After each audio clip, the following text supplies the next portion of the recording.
Habari za wakati huu msikilizaji wa Site FM Radio popote pale ulipo, karibu sana ndani ya Site Sports, dakika 120 zenye mazito ya kimichezo hapa nyumbani Tanzania, lakini pia nje ya mipaka ya Tanzania. Ukicheck time yako ni saa 5 dakika 3 kwa sasa Afrika ya Mashariki. Tuko na mengi ambayo tumekuandalia kwa siku ya leo. Machache kati ya yale utakayosikia ni pamoja na mwendelezo wa ligi kuu ya kandanda Tanzania Bara. Jana tukishuhudia michezo miwili ikipigwa, Tanzania Prisons wakiwa nyumbani wakilazimisha suluhu dhidi ya kikosi cha JKT Tanzania, huku Mtibwa Sugar mambo yakiendelea kupendeza kwao mara baada ya jana kumduaza Pamba Jiji bao 1-0 katika michezo ya ligi kuu ya kandanda Tanzania Bara. Kule katika ligi ya mabingwa pamoja na kombe la shirikisho barani Afrika tumeshuhudia timu zetu mbili katika ligi ya mabingwa barani Afrika zikiangukia pua weekend hii katika michezo ambayo walicheza nje ya mipaka ya Tanzania. Young Africans wakibaguliwa na Ahli mabao 2-0, Trezeguet akiingia kwenye kichwa cha habari mara baada ya kuamua mchezo huo kwa dakika 90. Tutakuja kutazama hapa nini kiliokomisha wananchi katika mchezo na nini ambacho kinakwenda kutokea sasa mara baada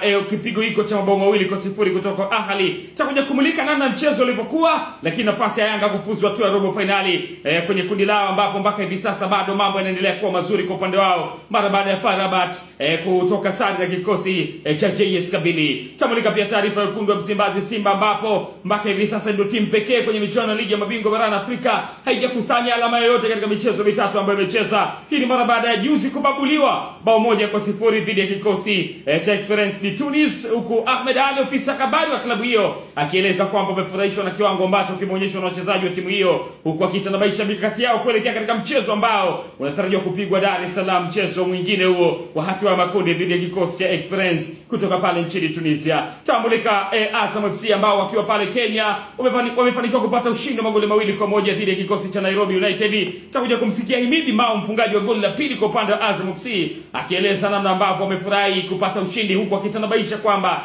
mikakati yao ni kutinga hatua ya robo finali. Singida Black Stars nao mambo yamezidi kunoga pale visiwani Zanzibar, wakiitandika AS Otoka bao 1-0. Utakuja kumsikia Hussein Masanza akitamba namna ambavyo wamekusanya alama na namna ambavyo wana uhakika kwenda hatua inayofuata ya michuano ya kombe la shirikisho barani Afrika. Tuko na nyingi za michezo ambazo tumekuandalia hii leo. Tatazama pia taarifa ya kifo cha goalkeeper Manyika, ambaye taarifa yake imetoka hivi karibuni. Tutakuja kumulika hapa kwa uzuri kabisa. Tutamulika pia taarifa za michezo nje ya mipaka ya Tanzania. Manchester United wameendelea kuwa wagumu kwa vigogo mara baada ya jana kumtawanya Arsenal mabao 3-2. Brian Mbeumo akifanya kazi nzuri sana katika mchezo wa jana. Mashabiki wa United furani kubwa, wanasema wenyewe vigogo wanapiga tu, huku wakiwa wanasema shetani na mama mkwe wake wote wamepigwa. Nazungumza kile ambacho kimetokea katika ligi kuu ya kandanda pale nchini Uingereza kwa siku ya jana. FC Barcelona mwendo ni mdundo mara baada ya jana pia kupata ushindi, Lamine Yamal akipiga bonge moja la bao katika mchezo wa jana. Tutakuja kumulika hapa harakati za kwenye ubingwa